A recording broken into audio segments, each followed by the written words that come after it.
Na maioria das vezes, os times que ficam na história são aqueles que são campeões ou batem recordes históricos. Mas você conheceu o time que ficou em oitavo na Conferência Oeste, mas será lembrado para sempre como um dos melhores times do Golden State Warriors da história? Nesse vídeo você vai conhecer a história do We Believe Warriors, o time que desafiou todas as probabilidades da NBA. Hey, this is where we believe at. This is where we believe. Anything you got, whatever you got. Aaron Davis to go one-on-one. Get into the lane. Here's Davis. Lee Jackson in the corner. This is Barnes. Matt Barnes with another three.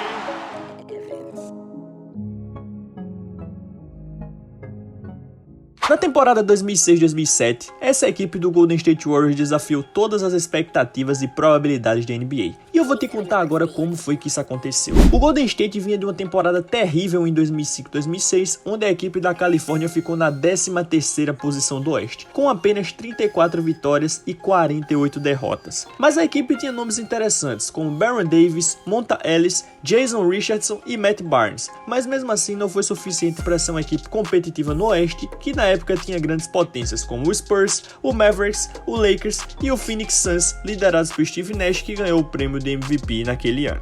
O Golden State precisava de algo a mais para voltar a tentar ser competitivo em um Oeste cheio de time de estrelas. Então os Warriors trouxeram para ser o técnico da temporada 2006-2007 o lendário Don Nelson, que seria importantíssimo para a ascensão do time na temporada. O Golden State também se livrou do contrato de Derek Fisher e trouxeram, através de uma troca, o ala Stephen Jackson, que seria uma adição gigantesca do time para a temporada. A troca foi feita com o Indiana Pacers e o Warriors mandou algumas peças como Mike Dunleavy Jr., que hoje é o GM do atual time do Golden State. Então um grande time se formava com Baron Davis, Matt Barnes, Jason Richardson, o pivôzão Michael Pietrus e o novo reforço Stephen Jackson junto com o grande coach Don Nelson. Mesmo com o time em reformulação e várias mudanças no elenco, havia uma pequena esperança na Bay Area que esse time seria competitivo a ponto de chegar bem aos playoffs, mesmo após uma péssima temporada em 2005-2006, que o time ficou na 13ª colocação. O Golden State Warriors estava em um drama de ir aos playoffs, pois a última vez que o time tinha sentido o gosto da competição da pós-temporada foi em 1994, ou seja, 13 anos de times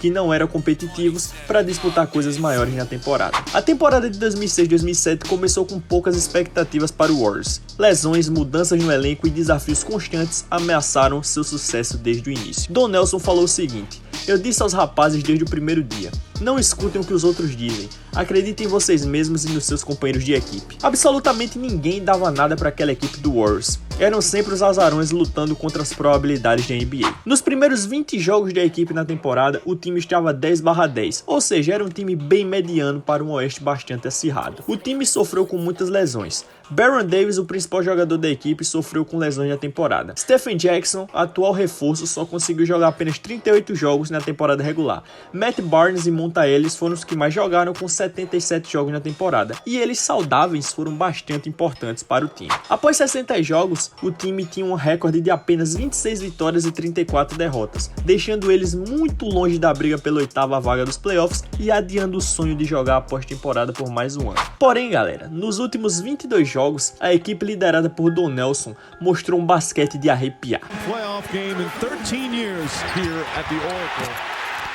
Sob a liderança do lendário treinador Don Nelson, os Warriors adotaram uma abordagem única para o jogo. Seu estilo de basquete rápido, agressivo e cheio de energia desafiou as normas da liga, conquistando fãs e causando impacto em seus adversários. E então, nas últimas 22 rodadas da temporada regular, os guerreiros do Estado Dourado conseguiram uma sequência incrível de 16 vitórias e apenas 6 derrotas, derrotando equipes incríveis no caminho, como o Pistons em Detroit, que era o primeiro colocado do leste, o Clippers, adversário direto do 8º lugar, o Suns do MVP Steve Nash e o Dallas Mavericks 2 vezes, do cara que viria a ser o MVP da temporada, Dirk Nowitzki. Inclusive, falando em Dallas, o Warriors jogou 3 vezes contra o Mavericks na temporada regular e varreu o time do Texas, que era o time mais forte do Oeste, com sobras na primeira colocação. O time se classificou em 8º lugar e mostrou uma resiliência incrível, com um basquete icônico nas últimas 22 rodadas da temporada regular. Monta Ellis jogou muito e liderou o time muitas vezes, tanto é que foi eleito o jogador que mais evoluiu da temporada. Então, após 13 anos, o Golden State Warriors finalmente chega aos playoffs e deixa a Bay Area muito feliz, principalmente pela forma que a equipe de Don Nelson jogava e empolgava os fãs. Mas aí chegou a missão impossível.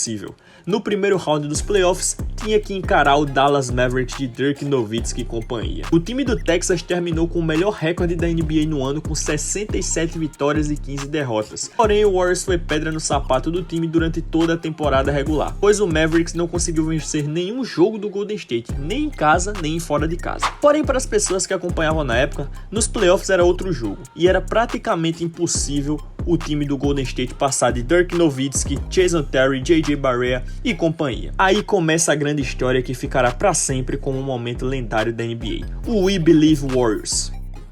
Todos os torcedores começaram a acreditar que era possível eliminar o Dallas nos playoffs, mesmo sendo uma missão quase impossível. Quase 20 mil pessoas nas arquibancadas trajando camisetas de um amarelo reluzente com os dizeres "We Believe", nós acreditamos, empurrava o time contra o Dallas Mavericks e a mágica estava prestes a acontecer. That building was as loud as I've ever heard it. People were so happy to see the Warriors become a factor. O primeiro jogo aconteceu em Dallas, que tinha um mando de quadra, e os torcedores do Mavericks, mesmo sendo varridos na temporada regular, estavam muito confiantes que o time do Texas iria passar com tranquilidade daquele Warriors zebra que estava há 13 anos sem ir aos playoffs. Golden State decidiu continuar com seu plano de jogo que vinha dando bastante certo no final da temporada regular, jogando com o famoso small ball, com um pivô mais baixo para dar mais velocidade. E então o time titular ficou com Baron Davis e Monta Ellis na armação, Stephen Jackson e Jason Richardson nas alas, e o pivô começou a ser o Al Harrington, que era um cara mais baixo que dava mais mobilidade ao ataque, com o Matt Barnes vindo do banco. Então começou o jogo 1 em Dallas. O jogo começa bastante equilibrado, mas o Golden State vem surpreendendo e jogando muito bem, não deixando a equipe do Texas passar à frente do placar, com um jogo bastante físico e veloz proposto pelo técnico Don Nelson. O small ball parecia estar dando muito certo contra o time de Nowitzki, porém no segundo quarto o Dallas conseguiu manter um bom ritmo e virou o jogo. Porém o Golden State não deixou o Dallas abrir vantagem em momento nenhum do jogo. E aí veio o momento crucial do jogo 1, o terceiro quarto. Baron Davis, que estava inspirado para o jogo, fez 19 pontos no terceiro quarto com muita fisicalidade e com bolas de 3 absurdas. E os Warriors foram para o último quarto vencendo por 6 pontos, deixando Mark Cuban, dono da franquia, bastante preocupado. O último quarto começou bastante equilibrado, mas Stephen Jackson veio para acabar com o jogo e dominar o Dallas no último quarto, junto com uma defesa sufocante do time da Califórnia. Nowitzki não conseguia jogar e não conseguia tentar colocar o Dallas no jogo. Baron Davis selou a vitória e terminou o jogo com 33 pontos, enquanto Nowitzki tinha feito apenas 14. E aí o milagre começava a acontecer. O Warriors tinha vencido o jogo 1 do Super Mavericks. A galera de Dallas não parecia estar tão preocupada, pois era normal os campeões perderem o primeiro jogo mesmo sendo em casa. E o segundo jogo não fugiu das expectativas. O Dallas dominou do começo ao fim e venceu com tranquilidade. E os Warriors tiveram Baron Davis e Stephen Jackson expulsos, revoltados com a arbitragem. E aí a série estava empatada em 1-1. E aí a série iria para a Califórnia. A Oracle Arena estava em êxtase ao ver o time nos playoffs após mais de uma década. E o ginásio parecia um verdadeiro caldeirão. O Golden State sabia que se quisesse ter uma chance, teria que dominar seus jogos em casa. E com esse pensamento começa o jogo 3. O Golden State Warriors simplesmente foi totalmente dominante contra o time de melhor recorde do Oeste no jogo 3. Enquanto a torcida pulsava, Baron Davis e Jason Richardson faziam uma partida sensacional, sem dar nenhuma chance ao time do Texas. Davis terminou a partida com 24 pontos e Jason Richardson terminou a partida com 30 pontos, colocando o Warriors na frente por 2-1. Dirk Nowitzki fez mais uma partida apagada com apenas 20 pontos. Fomos agora para o jogo 3, um jogo de bastante risco para o Mavericks, que se perdesse, a série iria para 3-1. E naquela altura, pouquíssimas equipes viraram 3-1 nos playoffs. Porém, tinha o lado do Golden State, que estava a alguns passos de fazer história caso ganhasse o jogo. E então começa a partida. O jogo foi bastante equilibrado. No começo da partida, o Dallas dominou o Warriors, principalmente no primeiro quarto. No segundo quarto, o Warriors melhorou, mas o Dallas conseguiu segurar a pressão. No terceiro quarto, o Golden State começou com um ritmo muito forte, de uma defesa sufocante e bolas de 3 para virar o jogo. Porém, o Dallas conseguiu ser ser resiliente e conseguiu terminar o terceiro quarto empatado. O final do jogo foi uma loucura, mas Nowitzki acabou dando 2 airballs em bola de 3 e Baron Davis, The lane. Here's Davis. depois Matt Barnes In the corner. This is Barnes.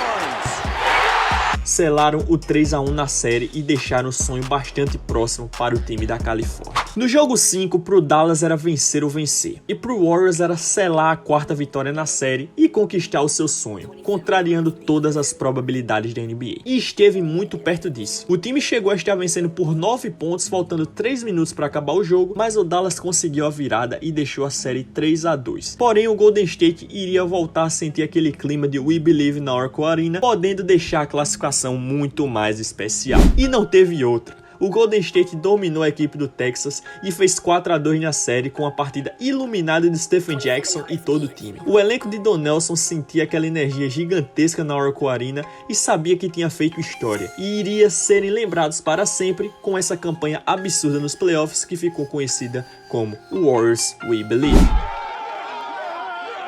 We believe in you, coach.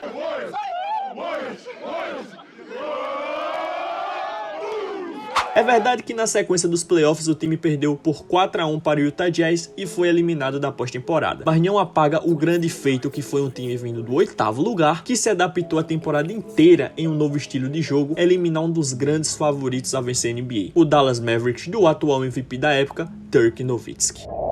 O legado desse time será lembrado para sempre, principalmente entre os torcedores do Golden State Warriors. Dirk Nowitzki, em uma entrevista sobre esse jogo, expressou uma mistura de decepção e respeito pela equipe adversária. Ele reconheceu o desempenho excepcional do Warriors e a maneira como eles superaram as expectativas para sair vitoriosos da série. Em suas declarações, Nowitzki elogiou a determinação e o estilo de jogo dos Warriors, reconhecendo que eles jogaram com energia e paixão que os tornaram uma equipe formidável. Ele também assumiu a responsabilidade pela derrota do Mavericks, reconhecendo que a sua equipe não conseguiu acompanhar o ritmo e a intensidade do Warriors durante a série. No entanto, Nowitzki naquela época estava bastante confiante na capacidade do Dallas de se recuperar e aprender com a experiência, destacando que a derrota serviria como uma motivação para a equipe buscar a excelência e o sucesso futuro. Sua atitude foi de respeito pelo adversário e de determinação em continuar trabalhando duro para alcançar seus objetivos. Nowitzki, um tempo depois, viria a ser campeão e MVP das finais contra o Miami Heat, de LeBron James,